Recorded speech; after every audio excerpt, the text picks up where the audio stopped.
The digital এডুকেরে সবাইকে আবার স্বাগত। আমি তোমাদের দর্শন বিষয় শিক্ষক অজয় স্যার চলে এসেছি আরও একটি নতুন ভিডিও নিয়ে। তোমাদেরকে বলেছিলাম এর আগের দিনই যে আমি পদের ব্যাপ্যতা শুরু করব। এই অধ্যায়ে কিন্তু তোমাদের লাস্ট টপিক যেটাকে জানতেই হবে, সেই টপিকটা জানলে কিন্তু আমরা বচনকে আরও ভালোভাবে জানতে পারবো, সেটা হলো পদের ব্যাপ্যতা। ঠিক আছে, আমরা বচন কি, বচন কত প্রকার, নিরপেক্ষ বচন কত প্রকার, সমস্ত কিছু আমরা কিন্তু জেনেছি। বচন কীভাবে আমরা বাক্য থেকে বচনে রূপান্তর করবো সেই নিয়মগুলো আমাদের শেখা হয়ে গেছে। গুণ পরিমাণ বের করা কিন্তু আমরা শিখে নিয়েছি। আজকে আমরা শিখবো পদের ব্যাপ্যতা কি, জানবো পদের ব্যাপ্যতা কি। ঠিক আছে, চলো দেখতে থাকো, সঙ্গে থাকো, ভিডিওটাকে স্কিপ না করে একদম শুরু থেকে শেষ পর্যন্ত দেখো। আমরা জানবো আজকে পদের ব্যাপ্যতা কি এবং পদের ব্যাপ্যতা কত প্রকার। তাহলে দেখো, আমরা প্রথমেই জানবো ব্যাপ্যতা শব্দটার অর্থ কি। এই ব্যাপ্যতা বলতে বোঝায় ব্যাপকতাকে। ব্যাপকতা মানে কতটা জায়গা জুড়ে রয়েছে, কতটা জায়গা জুড়ে। যেমন আমরা আরোহ অনুমান করতে গিয়ে আরোহ যুক্তি, অবরোহ যুক্তির সংজ্ঞা পড়তে গিয়ে সেখানে পেয়েছিলাম যে হেতুবাক্য থেকে সিদ্ধান্তটা কি হয়ে যায়, ব্যাপকতর হয়ে যায়, ব্যাপকতর হয় না। এই দুটো জিনিস পেয়েছিলাম। ব্যাপকতা মানে কি, বেশি হয়ে যাওয়া, অনেক কতটা জায়গা জুড়ে রয়েছে সেই জিনিসটাকে বোঝায়। দেখো, বচনের অন্তর্গত কোনো পদ, বচনের অন্তর্গত কোনো পদ কতটা জায়গা জুড়ে আছে। বচনের অন্তর্গত দুটি পদ রয়েছে। কি কি পদ রয়েছে দেখো, এক হচ্ছে উদ্দেশ্য, কোথায় লেখা রয়েছে এখানে, উদ্দেশ্য ও বিধেয়, এই দুটি পদ রয়েছে, তাই না? তো এই দুটি পদ কতটা জায়গা জুড়ে রয়েছে সেটাই হচ্ছে পদের কি, ব্যাপকতা। আর এই ব্যাপকতাকেই বলা হয় কি, ব্যাপ্যতা। এই ব্যাপকতাকে কি বলা হয়, ব্যাপ্যতা বলে। যদি কোনো পদ অল্প স্থান জুড়ে থাকে, বচনের অন্তর্গত কোনো পদ যদি অল্প স্থান জুড়ে থাকে তাহলে সেটা হচ্ছে ব্যাপকতা কি হবে, অল্প হবে। আর যদি কোনো পদ যদি সমস্ত স্থান জুড়ে থাকে, বচনে যদি কি থাকে, সমস্ত স্থান জুড়ে থাকে, তাহলে তার ব্যাপকতা কি হবে, বেশি হবে বা সব হবে। মনে থাকবে কথাটা। তাহলে ব্যাপ্যতা কথার যদি এক কথায় উত্তর দেওয়া যায় তাহলে হচ্ছে ব্যাপকতা। তাহলে কি বোঝায়, ব্যাপকতা। আর ব্যাপকতা বলতে কি বোঝায়, কোনো পদ, এই বচনের অন্তর্গত কোনো পদ কতটা জায়গা জুড়ে রয়েছে। যদি অল্প জায়গা জুড়ে থাকে তাহলে সেটা অল্প ব্যাপক, আর যদি বেশি জায়গা জুড়ে থাকে বা সমস্ত জায়গা জুড়ে থাকে তাহলে কিন্তু সেই ব্যাপকতাটা সব। যেমন করে দেখো, এখানে উদাহরণ দেওয়া আছে, সকল মানুষ হয় মরণশীল, সকল মানুষ হয় মরণশীল। তাহলে এখানে মানুষ যখনই বলা যায় সকল মানুষ, তার মানে কি, মানুষ শ্রেণী যত সদস্য, এই বৃত্তটাতে যদি আমি ধরি এটা মানুষ শ্রেণী, তার মানে কি এখানে মানুষ শ্রেণী বলার সঙ্গে সঙ্গে এই শ্রেণীর যত সদস্য, সকল সদস্যের কথা বলা হচ্ছে, তাই না? তার মানে কি, এই যে মানুষ, যে এই যে শ্রেণীটা, এর সমস্ত সদস্যের কথা বলা হচ্ছে, হচ্ছে কি না? এটাই হচ্ছে কিন্তু পদের ব্যাপকতা, কতটা জায়গা জুড়ে রয়েছে। দেখো, এখানে প্রত্যেকটি অংশ স্পষ্টভাবে উল্লেখ আছে। এই যে বচনটা, এই বচনে কিন্তু প্রত্যেকটি জায়গায় কিন্তু স্পষ্টভাবে উল্লেখ আছে। আছে কি নেই, আছে। দেখো, তারপরে এবং পদ দুটি থাকে, সেগুলি হলো উদ্দেশ্য বিধেয়। এই বচনটাতে, বচনের মধ্যে যে দুটি পদ রয়েছে সেটা হচ্ছে কি কি, উদ্দেশ্য ও বিধেয়।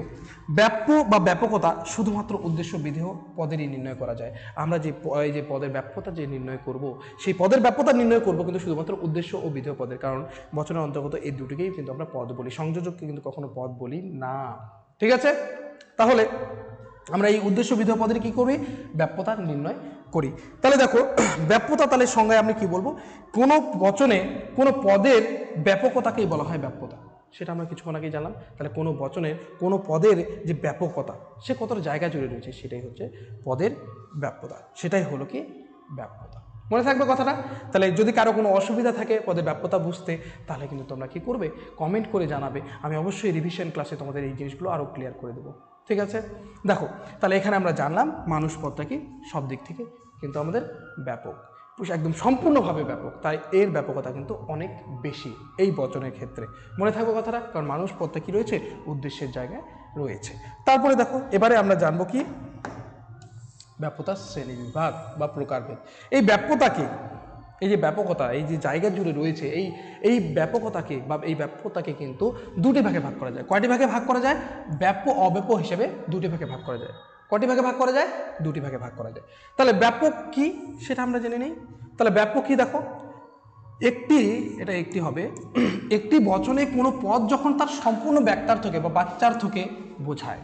তাহলে একটি বচনে কি থাকবে, কোনো পদ, যেমন ওখানে আমরা দেখলাম মানুষ মরণশীল, যে দেখো, একটি বচনের অন্তর্গত যখন কোনো একটি পদ কি করবে, তার সম্পূর্ণ বাচ্যার্থকে বা ব্যক্তার্থকে বোঝাবে, তখন ওই পদের দ্বারা নির্দেশিত শ্রেণীর সকল সদস্যকে যখন বোঝানো হয়, অর্থাৎ যখন ওই পদের দ্বারা কি করবে, ওই শ্রেণীর সব সদস্যকে বোঝাবে, কোনো সদস্য বাদ করবে না, তখন তাকে বলা হয় ব্যাপ্য পদ বলা হয়। কি বলা হয় তখন তাকে, ব্যাপ্য পদ, যাকে বলা হয় ইংরেজিতে ডিস্ট্রিবিউটেড টার্ম। Distributed term. আর বাচ্চার্থকতার ইংরেজি প্রতিশব্দ হচ্ছে ডিনোটেশন। কি বলা হয়?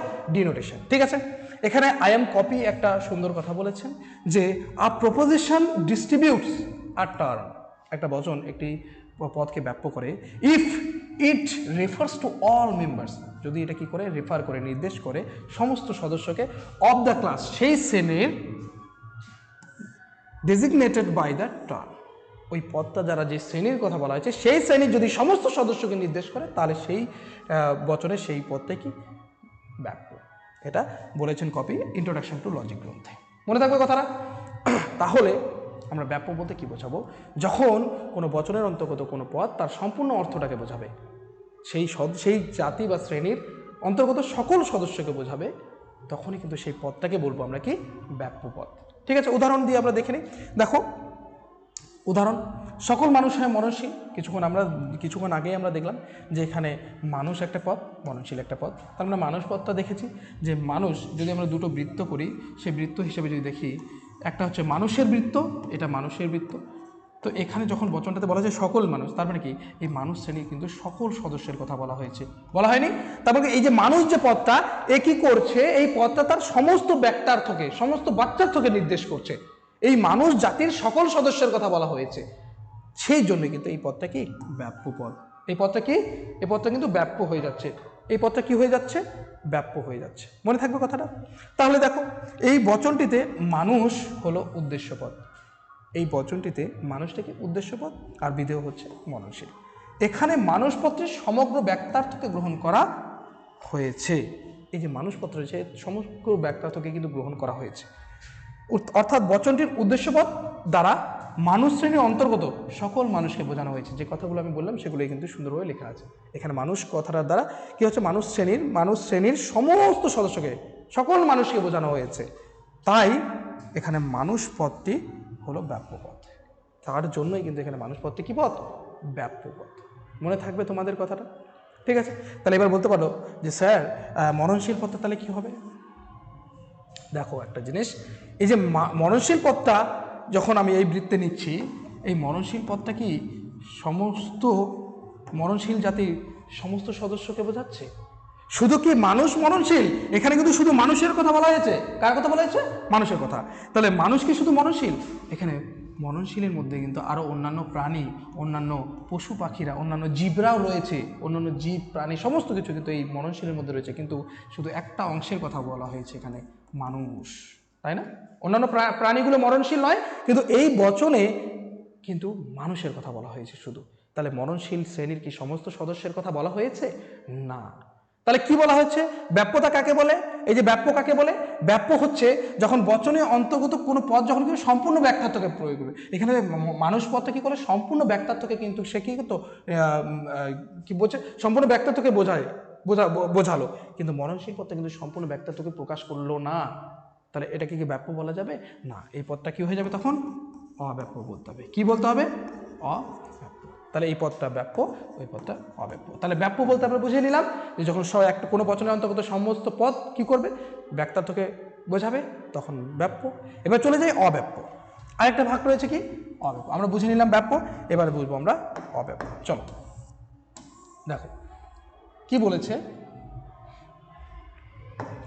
বলেছে অব্যাপ্য একটি বচনে কোনো পদ যখন তার আংশিক ব্যক্তার্থকে, ব্যাপ্যতে ছিল সম্পূর্ণ ব্যক্তার্থকে বা সম্পূর্ণ বাচ্চার্থকে, কিন্তু এখানে বলা হচ্ছে আংশিক, মানে অল্প অল্প ব্যক্তার্থকে বা বাচ্চার্থকে বোঝায়।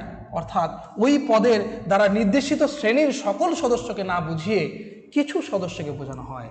তাহলে খুব সুন্দরভাবে বলেছে দেখো, যে এই যে কোনো বচনের অন্তর্গত কোনো পদ যখন কি করবে, যে শ্রেণীকে নির্দেশ করবে সেই শ্রেণীর সমস্ত সদস্যকে বোঝাবে না। কত সদস্যকে বোঝাবে? অল্প সদস্যকে বোঝাবে। যখন অল্প সদস্যকে বোঝাবে তখন এটা বুঝে নিতে হবে যে সেই পদটা কি? অব্যাপ্য পদ। কি পদ? অব্যাপ্য পদ। ঠিক আছে, তারপর দেখো সেটাকে বলা হয় আনডিস্ট্রিবিউটেড টার্ম। কি বলা হয়? Undistributed term. তাহলে ভালো করে দেখো, অব্যাপ্য পদের উদাহরণ। অব্যাপ্য পদের উদাহরণ কি বলেছে? কোনো কোনো মানুষ হয় সৎ, কোনো কোনো মানুষ হয় সৎ। এটা কোন বচন? আই বচন। তাহলে এখানে উদ্দেশ্য পদকে মানুষ, এটা উদ্দেশ্য পদ। তারপরে সৎ, এটা কি? বিধেয় পদ। এটা কি? বিধেয় পদ। তাই তো?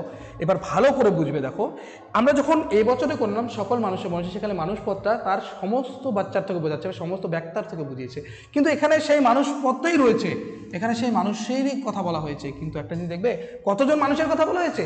কোনো মানে কিছু পরিমাণ মানুষের কথা বলে, সবার কিন্তু কথা বলা হয়নি, সব মানুষের কিন্তু কথা বলা এখানে হয়নি। তাহলে কিছু কিছু, তার মানে সব মানুষের কথা এখানে বলা হয়েছে? এই যে মানুষ শ্রেণীর সব মানুষের কথা বলা হয়েছে কি? না, সব মানুষের কথা বলা কিন্তু হয়নি, কিছু কিছু মানুষের কিন্তু কথা বলা হয়েছে। তারপরে দেখো, তার মানে কিছু কিছু মানুষের কথা যখনই বলা হবে কি হয়ে যাবে? এই পদটা অব্যপ্ত হয়ে গেল। সেটাই তো এখানে বলেছে। কি বলেছে? যে একটি বচনে কোনো পদ যখন তার আংশিক ব্যক্তার্থকে বা বাচ্চার্থকে বোঝাবে, অল্প জনকে বোঝাবে, তখনই কিন্তু তোমাদের মাথায় রাখতে হবে কি? সেই পদটা অব্যপ্ত পদ। কি পদ সেই পদ? অব্যপ্ত পদ। ঠিক আছে? তাহলে এবারে দেখো কি লেখা আছে, এই বচনটিতে মানুষ হলো উদ্দেশ্য পদ। এই বচনটিতে মানুষ কি পদ? উদ্দেশ্য পদ। এখানে মানুষ পদটির আংশিক ব্যক্তার্থকে গ্রহণ করা হয়েছে। ঠিক তাই, মানুষকে অল্প পরিমাণ মানুষের কথা বলা হয়েছে। অর্থাৎ বচনটির উদ্দেশ্যপদ মানুষ দ্বারা সকল মানুষকে না বুঝিয়ে মানুষ শ্রেণীর অন্তর্ভুক্ত কিছু মানুষকে বোঝানো হয়েছে। কতজন মানুষকে বোঝানো হয়েছে? অল্প পরিমাণ কিছু মানুষকে বোঝানো হয়েছে। তাই এখানে মানুষ পদটি হলো অব্যপ্ত পদ। তাহলে সব মানুষকে কি বোঝানো হয়েছে? না, কিছু মানুষকে বোঝানো হয়েছে। বোঝা গেল কথাটা? তাহলে এই বচনে কিন্তু মানুষ পদটা কিন্তু অব্যপ্ত হয়ে গেল, যেখানে মানুষ কি করছে? নিজের সম্পূর্ণ ব্যক্তার্থকে কিন্তু প্রকাশ করছে না, কিছু কিছু মানুষের কথা বলেছে। আর এ বচনে কিন্তু আমরা দেখলাম সকল মানুষের, সেখানে তাই সেই পদটাকে ব্যাপ্যপদ বলা হয়েছে। ঠিক আছে, গেল। এবার বলতে পারো যে স্যার সৎ পদ তাহলে কি হবে? আমরা সতেরও একটা বৃত্ত করে নিয়ে দেখো, বৃত্তের আকারে বুঝবে, তাহলে বেশি মনে থাকবে। তাহলে দেখো, এটা সৎ বলেছে, কোনো কোনো মানুষ হয় সৎ, কোনো কোনো মানুষ হয় সৎ। তাহলে এই মানুষ শ্রেণীর কিছু কিছু সদস্য রয়েছে যারা কি সতের জায়গায় রয়েছে, যারা কোন জায়গায় রয়েছে? সতের স্থানে রয়েছে। তার মানে এখানেও কি রয়েছে? অল্প কিছু অংশ রয়েছে যারা সৎ। সৎ যে আমাদের শ্রেণী, সেই সৎ শ্রেণীরও কিন্তু সকল সদস্যের কথা বলেনি। সকল সদস্যের কথা বলেছে না, কিছু কিছুর কথা বলেছে। তাই এই যে সৎ যে শ্রেণীটা, এই শ্রেণীটাও কিন্তু তার সকল সদস্যের কথা বলেনি। তাই এই শ্রেণীটাও কিন্তু আমাদের কি? আংশিক ব্যক্তার্থকে প্রকাশ করেছে, যার কারণে কিন্তু এটাও কিন্তু অব্যপ্ত থাকবে। কি থাকবে? অব্যপ্ত থাকবে। এরপরে আমরা যখন নিরপেক্ষ, 4 প্রকার নিরপেক্ষ বচনের ব্যাপ্যতা আমরা দেখব, তখন কিন্তু এই জিনিসটা কিন্তু আরও সুন্দরভাবে আমরা বুঝতে পারবো। ঠিক আছে, এখন শুধু আমি এটা বোঝানোর জন্য তোমাদের এই অল্প করে বলছি। পরে কিন্তু তোমাদের যখন নিরপেক্ষ বচন, 4 প্রকার নিরপেক্ষ বচনের ব্যাপ্যতার তোমরা উদাহরণগুলো বুঝবে, ব্যাখ্যাগুলো বুঝবে, তখন কিন্তু তোমরা এই জিনিসগুলো আরও ক্লিয়ারভাবে বুঝতে পারবে। ঠিক আছে, দেখো নিচে একটা অংশ আমি খুব সুন্দরভাবে লিখেছি, যে শব্দটা আমরা বারবার ব্যবহার করছি, সেই শব্দটাকে ভালো করে জানার জন্য দেখো দেখো কি বলেছে এখানে। সুন্দরভাবে বলেছে যে কোনো পদের ব্যক্তার্থ বা বাচ্যার্থ বলতে কি বোঝায়? সেটা বলতে বোঝায়, ব্যক্তার্থ বা বাচ্যার্থ বলতে বোঝায় সেই পদটি যাদের নাম তাদের সকলকে বোঝায়। মানে যে শ্রেণীর কথা বলা আছে সেই শ্রেণীর সবাইকে বোঝাবে। অর্থাৎ কোনো পদ উচ্চারণ করা মাত্র পদটি যে অর্থকে বোঝায় সেই অর্থটিই হলো পদটির বাচ্যার্থ।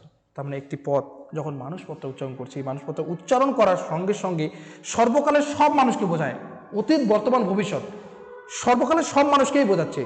তাই মানুষ পদের বাচ্যার্থ, ব্যক্তার্থ হলো কি? সর্বকালের সকল মানুষ।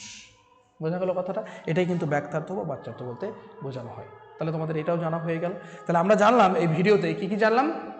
পদের ব্যাপ্যতা কি, পদের ব্যাপ্যতা কত প্রকার। এর পরের ভিডিওতে আমরা জানবো 4 প্রকার নিরপেক্ষ বচনের কোন বচনে কোন পদ ব্যাপ্য। ঠিক আছে, আর তার সাথে সাথে জানবো আমরা কি পদের ব্যাপ্যতার সাধারণ নিয়মগুলো। ঠিক আছে, ঠিক আছে। তাহলে আজকের ভিডিও তোমাদের এ পর্যন্তই রইল। এবার যারা যারা দূর দূরান্ত থেকে দেখছো তাদেরকে অসংখ্য ধন্যবাদ।